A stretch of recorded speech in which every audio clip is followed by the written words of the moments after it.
It's that time again. I want to welcome everybody to another episode of Paranormal Fireside Chat with the Naked Bigfoot.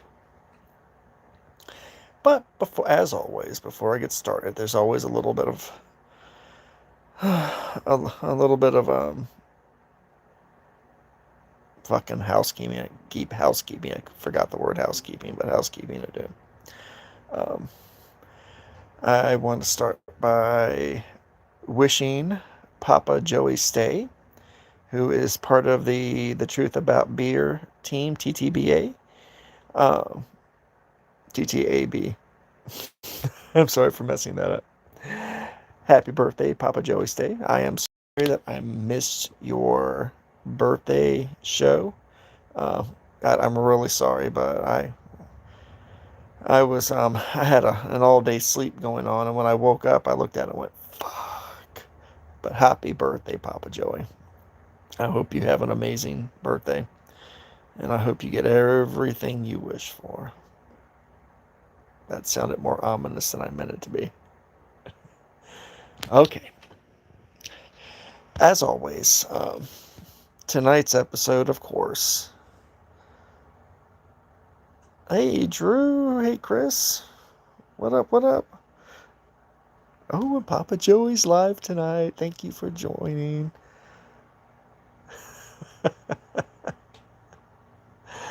um, as always, tonight's show, I have a few disclaimers, of course.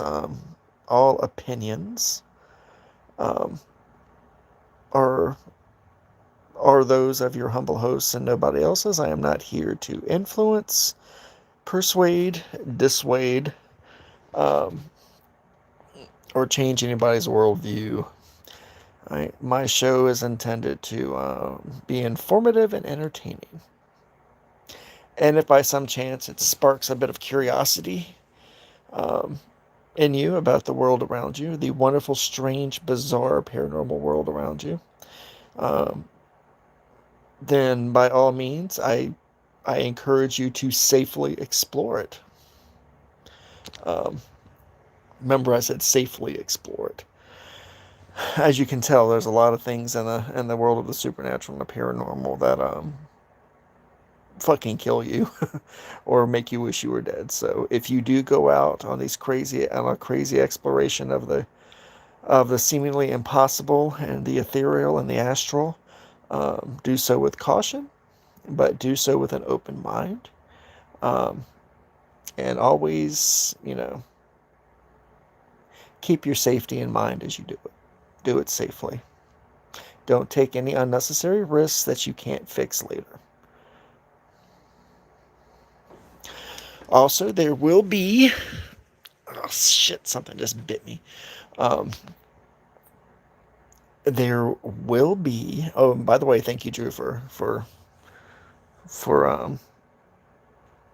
for shouting that out to everybody and linking out to everybody. I hope everybody pops on more. But I enjoy being intimate with the group that's here now. Um, the last word of warning for tonight episode. You will be. This show is never. My show is never intended for anybody under the age of 18, or for those who are too sensitive to foul language. Uh, I will be using the word fuck frequently and often. Sometimes shit. Sometimes damn. Sometimes ass.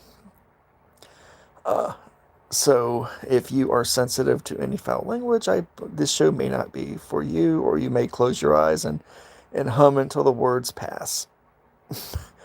If you have any small children in the room that you do not wish to expose to foul language or graphic and intense scenes of the supernatural, as I verbally paint pictures for you, then please have them leave the room. Or rewatch this show later while they're not around, or wear headphones where they can't hear me, but only see my charming face.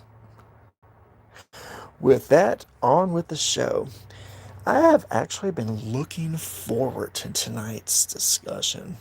Um, and if for those who are not aware yet, I will be discussing curses tonight.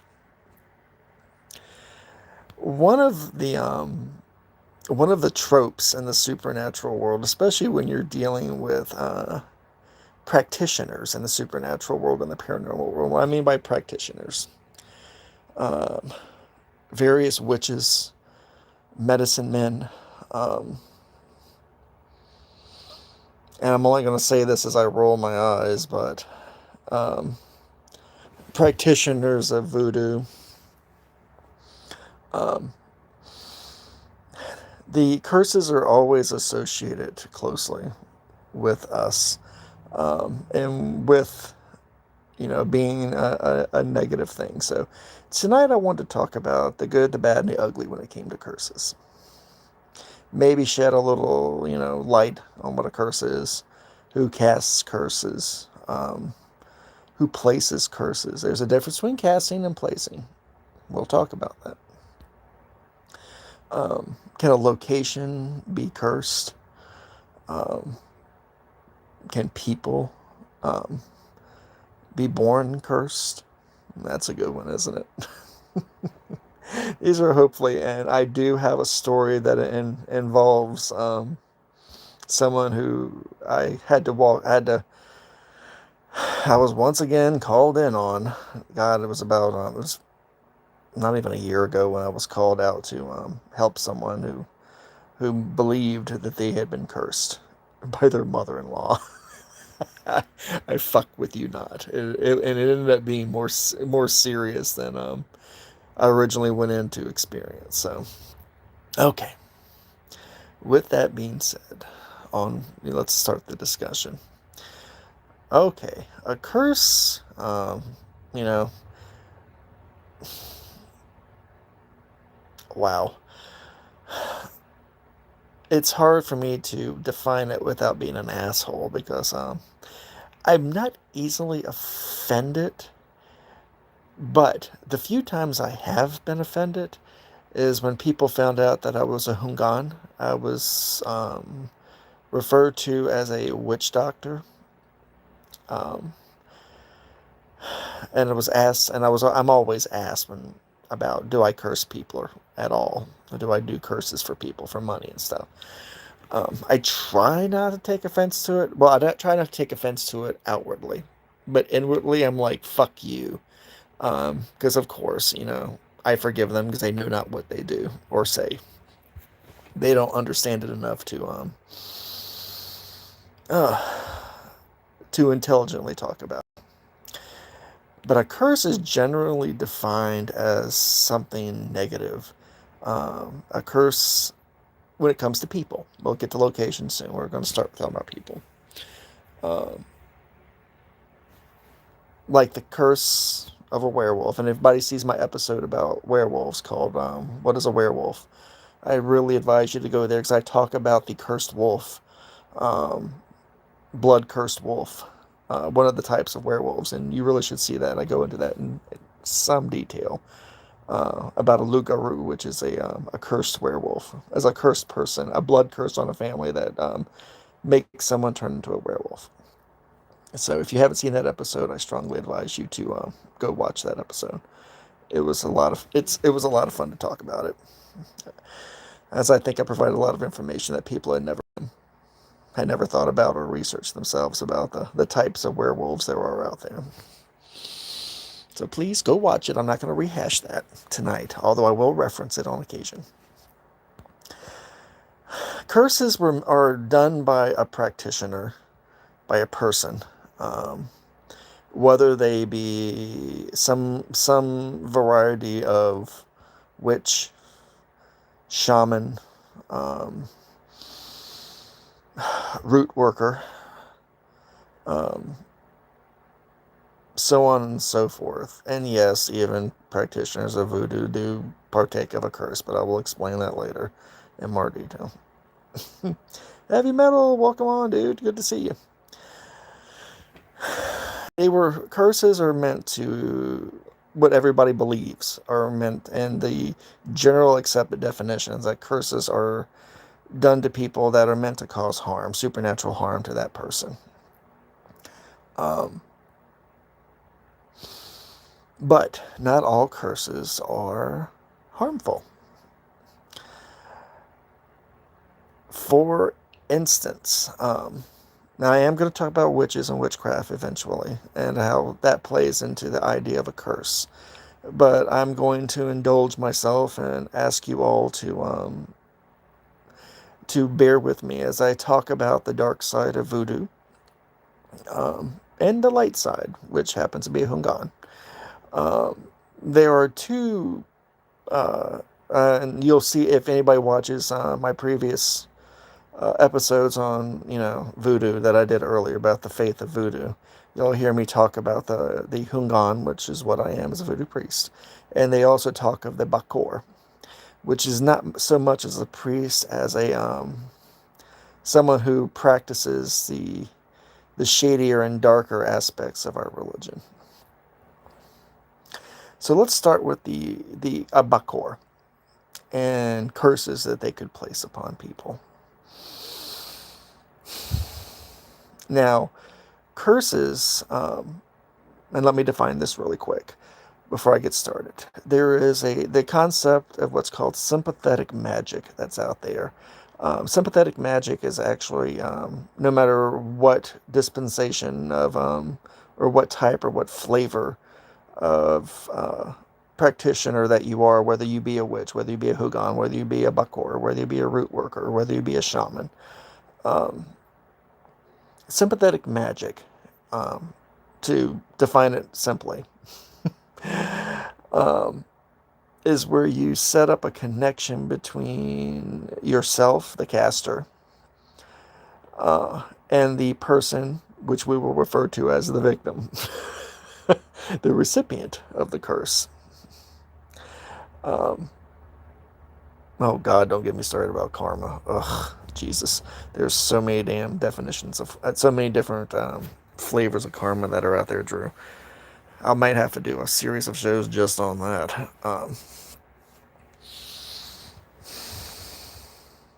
For instance, you need something of the recipient of the curse.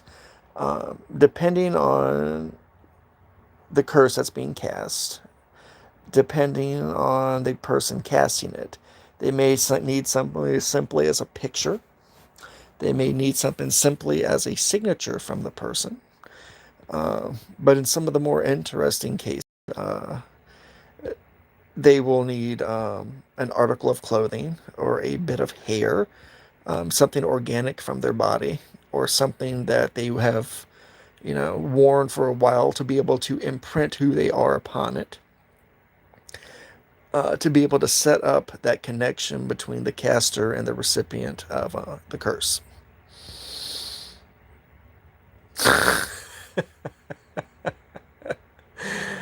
When it comes to karma, that's going to be a story for another day. By the way, I forgot to say this. There is a drinking game that we play on the Naked Bigfoot's Paranormal Fireside Chat. It said, every time you hear me say that's a story for another day, please take a drink of your adult beverage or your beverage of choice. If you do indulge in an adult beverage, I guarantee you that you will be fucking drunk by the end of this episode. And do not drink and drive. um,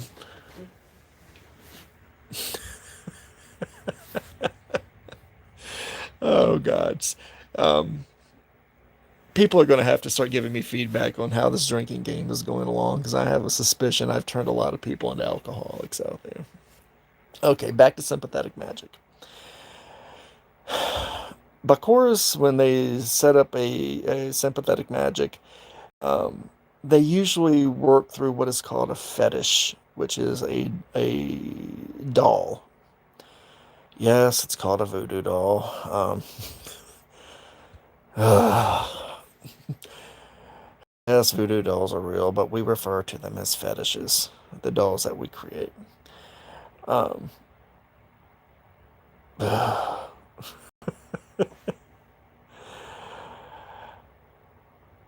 A fetish is a blank slate. It is a doll that's created from natural materials, such as wax, straw, clay, but it vaguely resembles a human being with no face. it's a blank slate. It's a chart. It's an object waiting for. It's a fetish is an object that is waiting to be imbued um, with the imbued with the intent of the Bakor and of the Hungan, imbued with the intent. And the way to do that is with that blank slate. You would with a Bakor, with a fetish.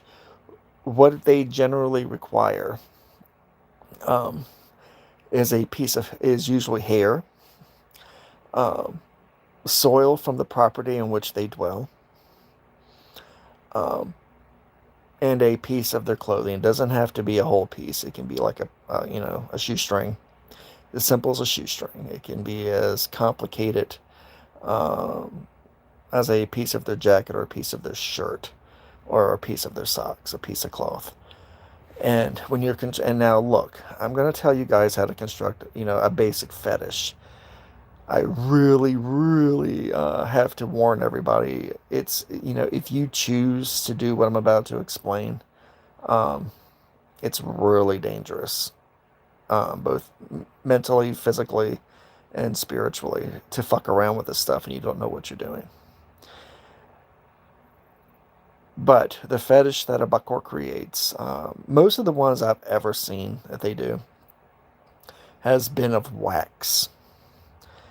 And what they do is they take the soil from their place of dwelling, and they mix it with the soil from a freshly um, dug grave. And they mix it together. They take that soil and they put it into where the heart of the fetish would be at. If it's wax, actually, what they do is they melt a little hole into the fetish where the heart should be, and they pour these mixed soils inside of it. Now, the article clothing is then taken. Well, the piece of the clothing is taken, and it's tied around the waist or the chest of the fetish. The hair that is taken, and in some cases blood, depending on what you're doing, um, is placed into the scalp of the fetish. So you now have a charged object, a charged fetish that is waiting for the intent of the creator. Because once the intent is placed within it, the connection is finally made. And the intent is transferred from the fetish. It sets up that sympathetic magic. It sets up that connection between the fetish and the recipient, um, for you to do harm if you're a Bakor. One of the um, nastier things that I have seen done and I've heard of done before I finally got to actually see it done, and had to reverse it, and which is a story within itself. That's a story for another day, which I might get into tonight, but if not, I'll talk about I'm probably going to touch a little bit on reversing curses, but I'd rather talk about the other aspect, just throwing curses at people.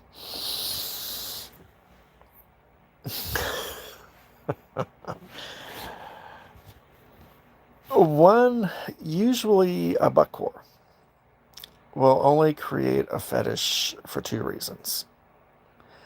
One reason is because somebody has has insulted the Bakor in some way. And with Bakor, because they're fucking batshit mad in the first place with the shit they deal with. They're batshit crazy. It takes very little for them to get pissed off. And they will go straight down to their little cave and they'll build a fetish and they will do everything they possibly can to fuck you up with it. The other one is that somebody pays to have it done. They want harm on someone else, because when a Bakor uses a fetish to place a curse upon someone, it is a harmful curse. It is meant to cause them physical and emotional and psychological pain. With the fetish, you have, since it is shaped like a human being with the head, the heart, which has the soil within it, and the legs and the feet upon it that are crudely put together. It is true that pins can be involved in it, um, but pins are generally used by Bakor when they are when they wish the person dead and they wish them to die in terrible agony. Usually, and then they'll actually pierce the fetish with the hot needle. They'll heat up the tips of the needles and they'll pierce the fetish. Otherwise, if they're wishing just to cause harm, um, and the cases that I've had the opportunity to both observe and to deal with, um, were giving the recipient of the curse symptoms very similar to a stroke. Maybe walking down the sidewalk, um, and they think they're having a stroke. They'll have an enormous pain in their head, and they will collapse on the sidewalk, and they get taken in. And they find out there are no symptoms of the stroke, but they're still suffering from the symptoms of something like a stroke. Um, Other ones have been people coughing up some of the more extreme cases. Uh, we nickname it the hot foot when they cause heat to radiate from a person's body with no source. Um, Usually the fetish is placed over a hot iron or placed near a area of heat that slightly melts it, which causes no amounts of. It's like the ultimate hot flash. If for those out there have ever experienced them or knows of them, um,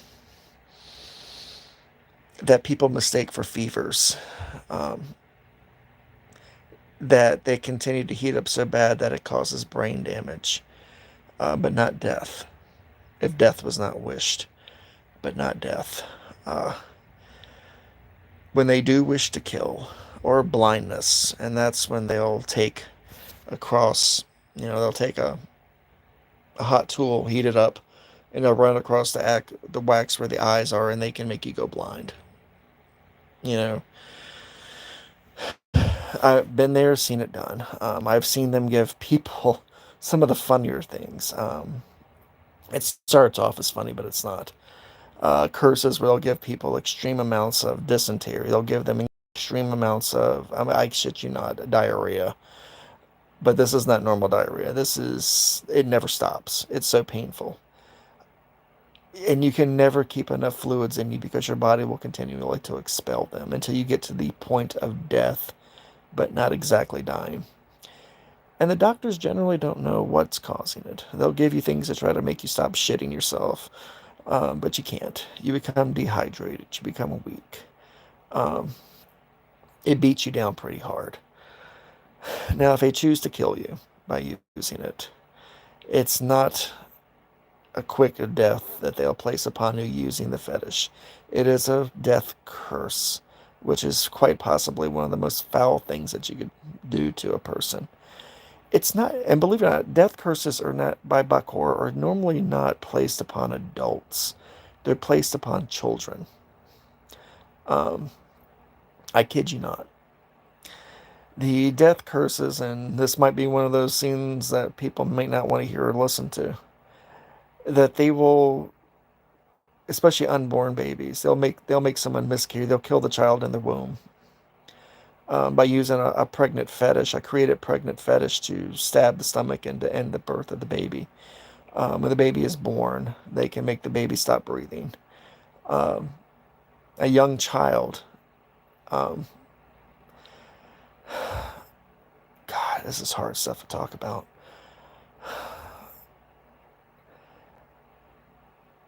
Usually, it's because not because the child is innocent. It's because they're trying to cause irreparable harm to the mother or the family of the child when they kill the child.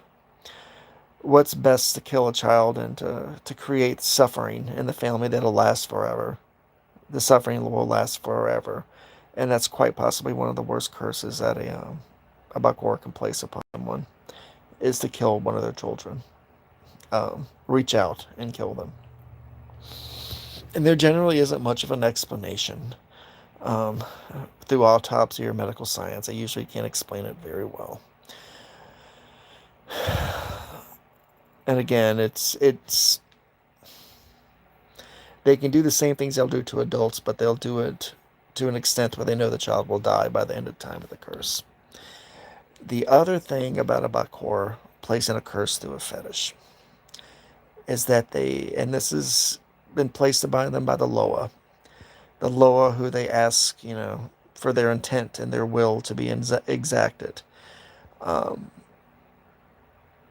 also places a restriction, and it's a time restriction that usually it's from moon to moon, that the curse will last, that the effects of the curse must take place between 1 month's time, between moons, between a full moon and a new moon, from moon to moon the curse is cast.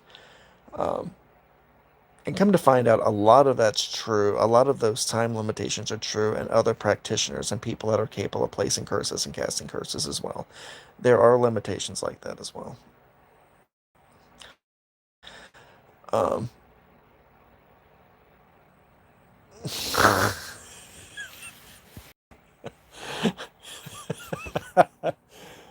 Um, for some people who know me well, know that I talk about shit a lot and explosive diarrhea. My life especially as of recently, really revolves around toilets, but that's a story for another day.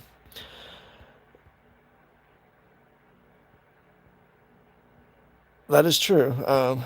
Killing someone's child is the ultimate revenge upon the persons you're doing it. But they have a time limit placed upon it that the curse must reach fruition between the two. And then at the end of the month, um, when the new moon starts and the cycle of the moons begins again, they have to, if they wish to continue the curse, they literally have to start all over again. I know that's terrible, isn't it? And to steer away from the darkness, let's talk about a Hungan. Um, this is a matter of semantics that some of you may go, really? What I'm about to say. Hungans do not do, and Hungan, for those who do not know, is a voodoo priest, which is what I am. We do a form of a curse, and I laugh because I've done quite a few. Um, we do not do curses for money. We do not do curses for individuals. Okay? We do not call them curses. We call them lessons. You may have heard me reference this before, previous shows where I talk about the Hungan and the lessons that they teach. Um, hey, South Cack Lisa, long time no see. Thank you for coming on. I really appreciate it. Welcome to welcome to Mike's low budget hour. I'm the king of self deprecation. But let's go back to the Hungan and the voodoo priest uh, and curses. Curses for the Hungan are not called curses. We call them lessons. And again, it's a matter of semantics. But more importantly, a person cannot come to us and want us to commit to place a harmful curse upon someone. We don't do that. We don't do curses for money, and we don't do curses for individuals. What we do is lessons. We do the lessons, we use similar tools that the Bakors does, but the intent is different. The intent is to never cause lasting harm. The intent of the Hungan is not to cause death. That would end the lesson right there if you killed somebody. Um, Lessons with the Hungan. We actually also use the tools of sympathetic magic as well. We create fetishes. Um, we create vessels and fetishes, mostly out of clay and natural materials. The Hungan use. They'll use clay, or we'll use for those who are familiar with it, who have lived in the country. Um, there's a neat type of we call it out here out in the south, we call it red broom straw, but you'll see it blooming all over the place. It grows in clumps. We'll take that and bind it together with honeysuckle to create a crude figure, a crude fetish that resembles a human form. Or if we do use clay, we'll mold it into more of a human form. Now, I prefer to combine the two and use both clay and natural materials around me. Um, oh, you missed my definition of fetishes. Nothing to do with leather and ball gags, although that would be interesting, but that's a story for you. But a fetish is a tool that is used to enact lessons or place curses upon people. I always laugh when I say that because there is a difference between there really is a difference, and I'll explain that now. Okay, lessons. What's the difference between a lesson and a curse? You may ask, as I keep beating around the bush and laughing about it. Um, Lessons are done to help people change their ways without causing them lasting harm. It's done to cause enlightenment. Uh, Take, for instance, there is a man that has been cheating with his wife, or abusing his wife, or abusing his kids, um, who's gotten away with it for so long he continues to do it, that the police don't involve themselves in anymore. Well, here comes the Hungan along. Um, the Hungan usually needs an image of the person, a picture, or a drawn image of, or a drawing of the person. They do not use graveyard dirt at all, but we do use soil from from land that they have lived upon. But we do not use the graveyard dirt and mix in with that because that's a little bit darker and that has more of intent of harm. When you use graveyard dirt in anything, that usually means you're harming someone, especially when you're using it like this.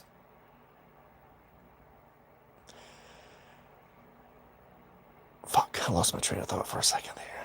Fuck, fuck, fuck, fuck, fuck, fuck. Um, uh, let's talk about the cheating husband or the cheating boyfriend. And say that you are a Hungan whose day job works with one of your friends at work is a woman who comes to work every day in tears because her boyfriend's a piece of shit.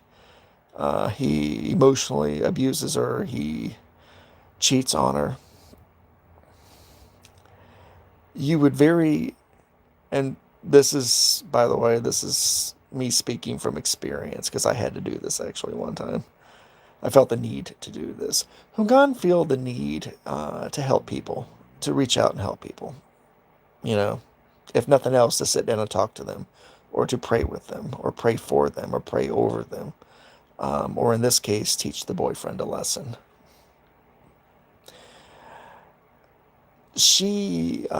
Her boyfriend, he was just a piece of shit. I'd seen how he treated her when he came to work all the time, came to the office and treated her like shit in front of everybody. The Hungan, which we're just going to say happens to be named Mike, approached the friend and the office friend, and didn't blatantly offer his services, but looked at all the pictures on her desk that she had of her boyfriend, and while she wasn't looking, slipped one of the pictures off of her desk into his day pack. um, and the lesson was going to teach him what the lesson was meant to do was either make him change his ways or make him leave her. And what I ended up doing was giving him, through a fetish that I created, and I knew where they lived at, so it was very easy to go there and reach out and grab a sod up out of the ground, a piece of the soil up out of the ground, and use his. But with a Hungan, you do not need to have the picture either burned to ashes and add it to the fetish.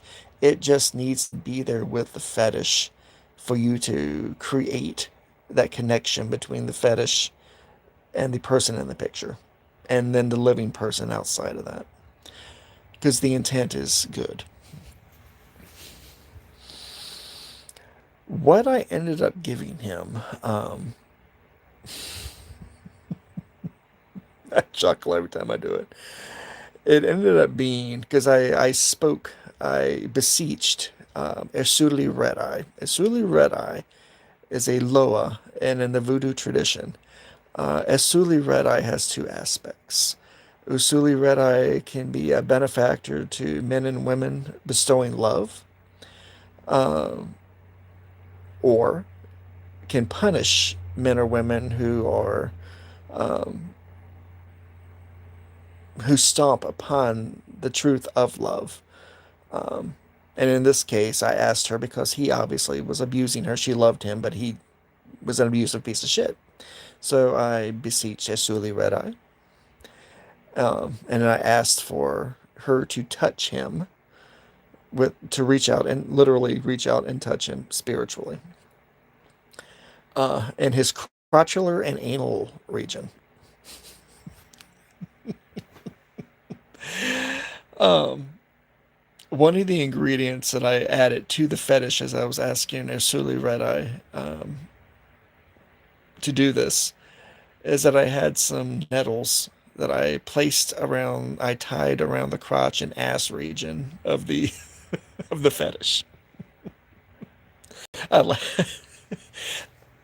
I'm not allowed to say that I had fun doing this, but I felt good about doing it, and I still laugh myself stupid every single time I talk about this.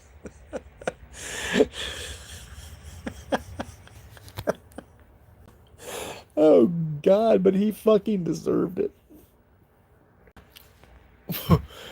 And I did it on a new moon, so I knew it would last from the new moon to a full moon. So it would be the cycle of the moon that this particular lesson was being taught. Uh, he apparently was at work when it hit him the next day. And for those who he got like a case. It was like a combination of herpes, the clap, um, and and the worst case of chapped swamp ass you could possibly imagine. And the good thing was,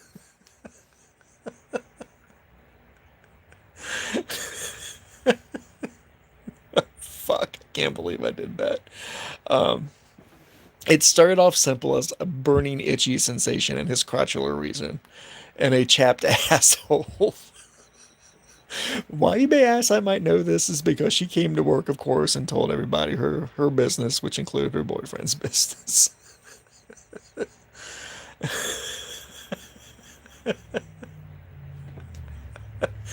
And every day she'd come in and say that it was worse, and she knew me because she knows I do herbal medicine. I know a little bit about modern medicine as well, so she'd come to me and talk to me about what he was doing because apparently his penis was beginning to swell and turn bright red and hurt like. And she said every time he pissed, it felt like he was pissing fire. Um, and his asshole felt like a flaming hemorrhoid that was getting worse and worse and worse every day. It got to the by the 15th day, she said he couldn't walk straight anymore. He was walking bow-legged around the house, and he had to wear shorts all the time. He couldn't wear underwear anymore because it hurt too bad. The pain was too intense for him. Um,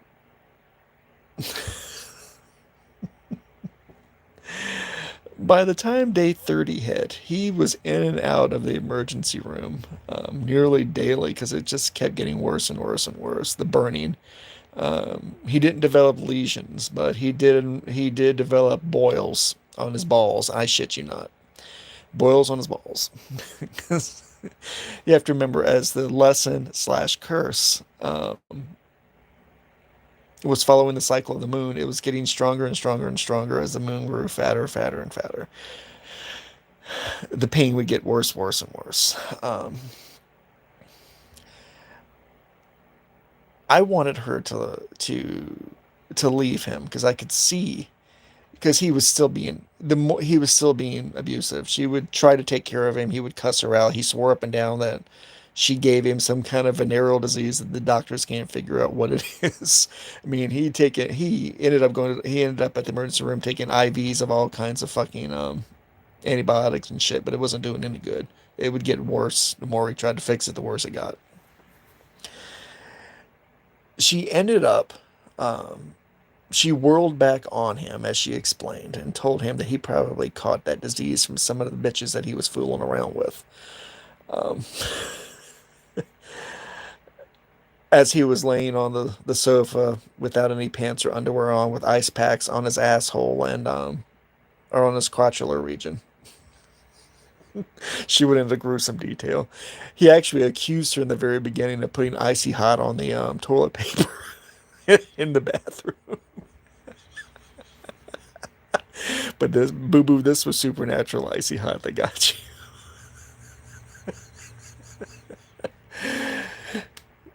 She actually fucking left him by the time day 30 happened.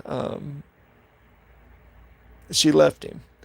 The lesson wasn't as much for him as it was for her. I wanted her to see him as the not as the misunderstood lover, and that she could change him, as that he was a miserable, pain-inducing piece of shit. And she left him. She ended up leaving him. And when the moon, when the cycle ended, the lesson ended. And all of his shit went back to normal, although slowly, but it did go back to normal. She left him. She actually got married to a really nice guy a year later. Went to the wedding. I took pictures of the wedding for her as well. Um, and she went on to she has a fucking amazing life now by leaving this piece of shit that was dragging her down. But she had to see him at his rawest and most vulnerable to understand how bad he was. And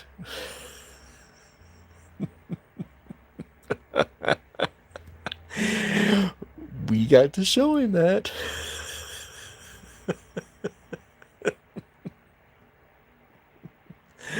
But just to let you know, when it comes to Hungan, intent is important.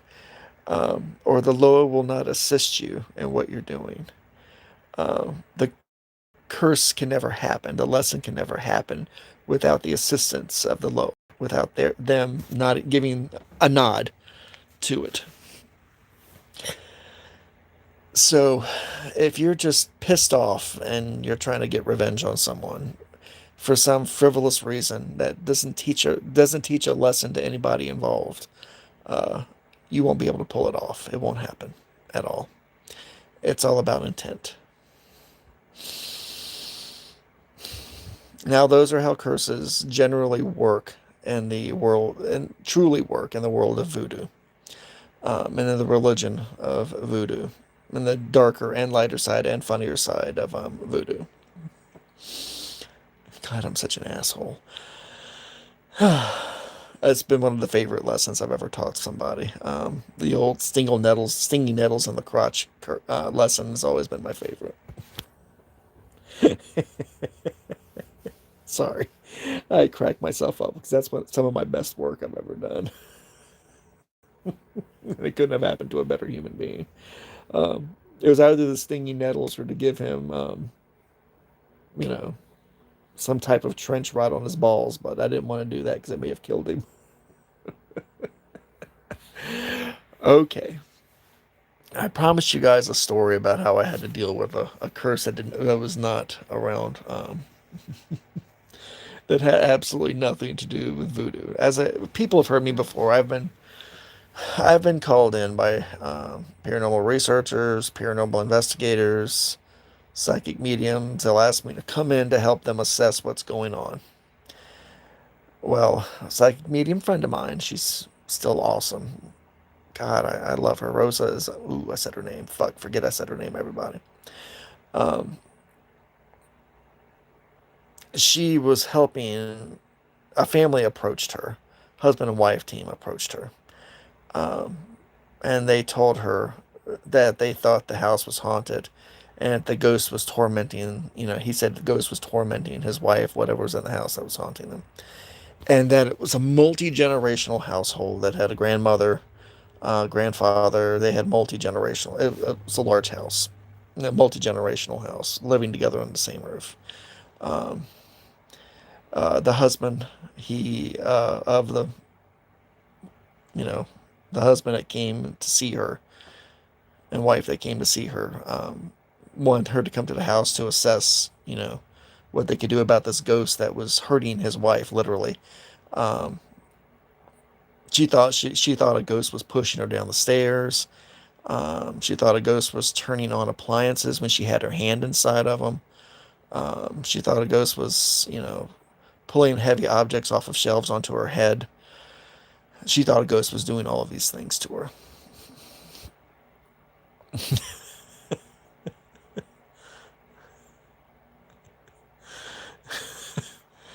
Um, Sorry, I'm not trying to read the comments. She went to the house. Rosa went to the house to investigate, to see if she could add it, to see if there was anything uh, once human, non human, or unhuman that was dwelling in the residence. She went there, she said, and then she came to me. She says, Mike, I don't know. When I went there, I felt really, really, really crazy amounts of dark energy there. She says, but it wasn't, it was, she said it was chaos. It was pure chaos when it came to the energy in the household.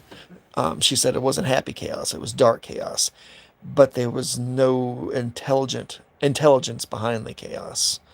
Um, but she said for some reason it was directed chaos, and the chaos was directed um, at the guy's wife. She says, "Can you come out there to see?" And of course, because I've dealt with little supernatural and paranormal critters in the past, things that live in the spiritual world that reach out and bother and sometimes harm people in the physical world and the mortal world. She wanted to see if there was something like that there at the house. So I went with her back to the house, as her consultant. And of course, I said, "Do you mind if I go up to the door and, feel the door, so to speak, and knock on the door? Because I want to see if there's anything that's crossing the threshold, the living threshold of the family." Um, Usually supernatural critters, whether they be once human, unhuman, or inhuman. Uh, they leave an imprint. And a lot of supernatural critters out there that never were or never will be. They leave an imprint when you cross a threshold that a family lives in. Whether it's a door or a window, when they cross, they leave a little piece of themselves behind that if you know what to look for, you can feel it. Sometimes it's a cold spot at the door.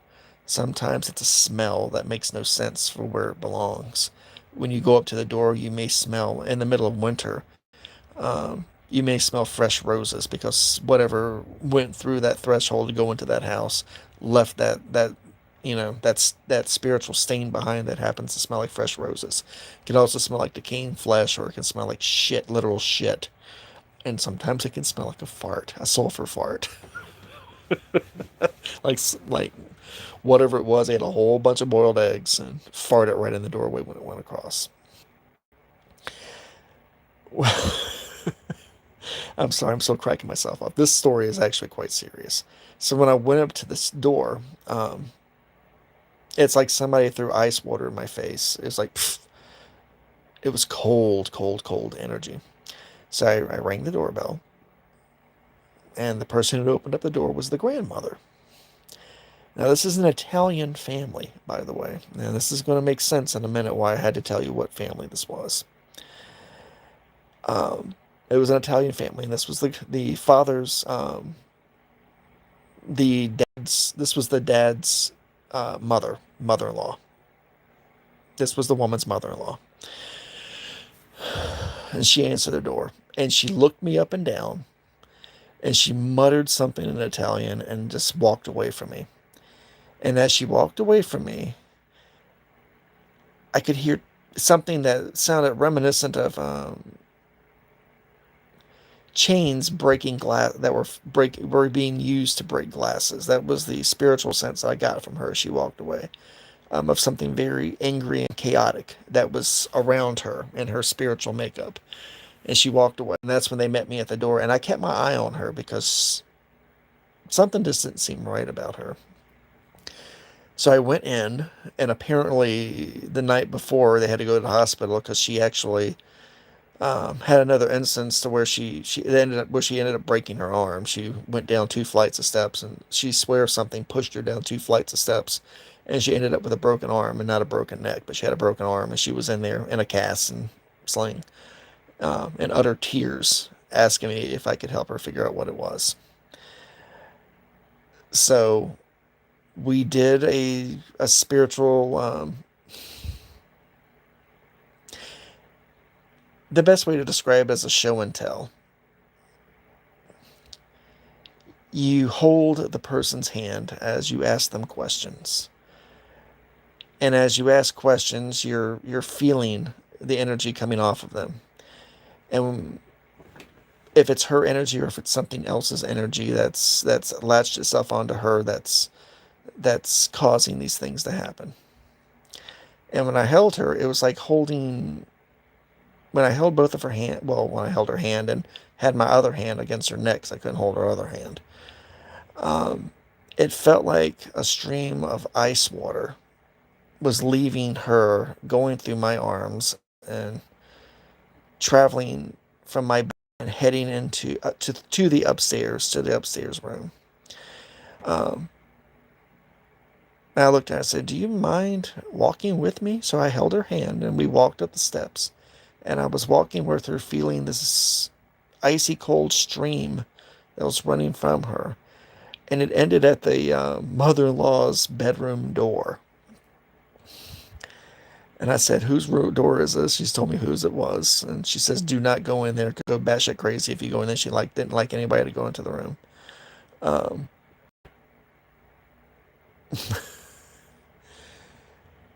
Me, of course, being the asshole that I am, I opened the door and went on in. It was like walking into a Grimm's fairy tale Italian style. The old bitch had set up a little altar um, that had a dead crow on it. Uh, and the blood from it was used to draw X's because she had a wedding picture of her son and her daughter-in-law. But she had taken the crow's blood and drew little X's over all the body parts um, of the daughter-in-law, her face, her arms, her titties, her legs. And I saw that she had a combination of vervain. So she'd set up a fetish on that table. It was a combination of vervain, rue, and it smelt vaguely um, like rancid olive oil that was on the altar as well. And she had 4 candles set up around the picture at the time as well. And those smelled like barberry. If anybody, you'll have to look it up. I'll explain what barberry is for another day. That's a story for another day. The husband came upstairs behind me, and he said, "Oh, this is where Mama set up her prayer altar at, where she prays for everybody at night, and wishes us the best everybody at night." I looked at him and I went, "You do realize that your mother is a fucking strega." For those who not know what a strega is, a strega is an Italian witch. And Italian witches, strega, they have a specialty. It's called the evil eye. What's the evil eye, you may ask? The evil eye is when it's cast upon someone. It's another one of those curses that once it's been placed, it has a time limit as well. Um, In this case, the time limit is death. When a Strega casts the evil eye on someone, is death. The person will eventually die. How will they die, you may ask? Well, the evil eye, what it does is it's like giving somebody incredibly bad luck on a supernatural scale. Um, they may start off by it builds and builds and builds. The luck does. The bad luck builds and builds and builds until it becomes deadly. It may start off as a stub toe. You may catch next day. You may catch your finger or hand in a door in your car door. You may get grazed by a bike messenger and knocked down. Every day something worse happens physically to you, um, until eventually it gets so bad that on the final day of the curse, you die. You can get run over in the street, be in a bad car accident, um, fall off of a ladder on a two-story building, have a safe or piano drop on you from upstairs. But the evil eye is meant to kill for the most part. And sometimes the Strega can remove the curse if they felt they've caused enough damage. But it felt like this old bat was not going to be happy until she killed the mother-in-law. Now, contrary to what you may see, Strega are fascinating. They're deadly, but Strega also can be they're really foul people. Strega are, but they can be midwives. They can deliver babies. Most people won't want them to do that because sometimes the baby withers as it comes out of the mother and doesn't last long for the world when a Strega is involved in it. Strega don't do a lot of good. Sometimes they try to do good, but they always go back to the bad. And in this case, we had to remove the evil eye off of this poor woman because her mother-in-law was trying to kill her with a curse, for God's sakes. And she was succeeding. The woman, again, when she fell on the steps and broke her arm, her face was bruised up from where her face hit the steps and hit everything else. It looked like she'd had gone 20 rounds with Mike Tyson. I mean, she looked bad. She'd been fucked up really, really bad, and I knew it wasn't going to end until it was dead. I knew that he wasn't going to kick his mother out. Give him some. I did suggest some reference material that he finds out about his mother-in-law, about his mother, and about her mother-in-law. I sat down with both of them downstairs, and I said it loud enough within earshot of the in question because I knew she was lurking around the house. The funny thing is, she never came upstairs to see why we were in her bedroom. She didn't give a shit if we found that altar. She didn't realize who she was fucking with when I came over. And I knew Granny Good Vibes wouldn't be able to do shit with me. Yes, I know. I'm probably gonna go to the special hell for my arrogance on that, um, and for my pride in that. But I sat down and explained to them what that was upstairs. The husband was not as receptive as, of course, the recipient of the curse, his wife. Um, she looked over at him, and he says, "No, no, no, my mother wouldn't do anything like that." She looked over at him and says, "Fuck him and fuck her." And then she turned back around and looked at me and says, "How can you fix this?" She said, "I'll take care of Mamacita upstairs, but how can we fix this to remove this?" So I went and got my mojo bag, which of course has all kinds of various herbs and spices. And what I did for her was a cleansing bath, that would remove the curse off of her and remove any of the intent that was behind the curse off of her. I also gave her an old Italian way of destroying a Strega's altar, which was a blend of which I love personally, which is a blend of dandelion root, olive oil, salt. Well, not salt, it was saltpeter, and and several drops of blood from her finger. But the cleansing bath, I drew it for her, and she lit the candles around there, and I said, "You just need to stay in this bath for about an hour, and literally dunk your head in every so often and let it cleanse your entire body." One thing people don't understand, especially when it comes to curses or anything supernatural, is that water is the ultimate solvent. Water erodes buildings, erodes mountains. Water can break down the bonds between anything. That also includes supernatural and paranormal energies as well. They dilute and wash away supernatural energies. In this case, that energy being the energy of a curse. Water's amazing. Water's used in all kinds of rituals and rites to be able to do great good with. It can also be used to do harm, but it's mostly used to do great good with and to help people out that are being haunted by curses or supernatural entities. Water's amazing for that. Or if you're doing for my paranormal investigator buddies that are out there, when you leave a particularly bothersome investigation that you feel like you have an attachment, a physical attachment, that you can do these spiritual cleansing baths and be able to wash away, and erode and corrode away the attachment that's placed itself upon you. FYI.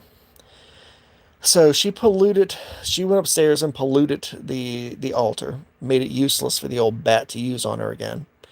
And needless to say, she didn't die. She wasn't killed. We were able to remove the curse properly.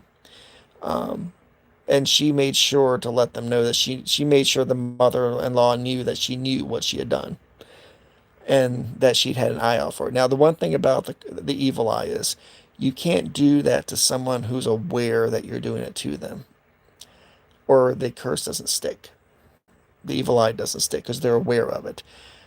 It has to catch someone unaware. It has to work behind the scenes, because if you're aware of it, you're more careful in the physical world. I mean, bad shit's going to continue to happen, but you're a little bit more careful. So the curse has to work overtime to cause the harm that it was meant to cause. So Stregas don't like doing it to somebody who knows that it's coming their way. They like to smack it on someone who's not noticing that it's happening. That was my well, guys, it is that magic time. I hope everybody enjoyed my conversation about curses tonight. As always, I do appreciate you all for coming out and listening to me ramble as always. I hope you learned a little bit. Thank you. I hope everybody had a good time. If you're playing our drinking game, please, please, please do not drink and drive. Do not drive. Because I'm pretty sure you're snookered by now. Please leave comments. Please, if you liked what you saw tonight, hit the like button. If you didn't like it, you can hit the dislike button. I do accept constructive criticism in the comments. You can reach me on Twitter at VoodooMan3. Or you can Google or search on Twitter Mike the Naked Bigfoot. I do have videos previous to these that if you feel inclined to please watch. Some of them are pretty awesome. Some of them are like, oh, what the fuck? But I think you'll find them intriguing. And as always, I appreciate everybody who came out for tonight's live. And I appreciate everybody who is going to watch this. They may not have been able to watch it tonight, but you might be able to watch it in days to come. I love you all. Have an awesome night. And until we meet again.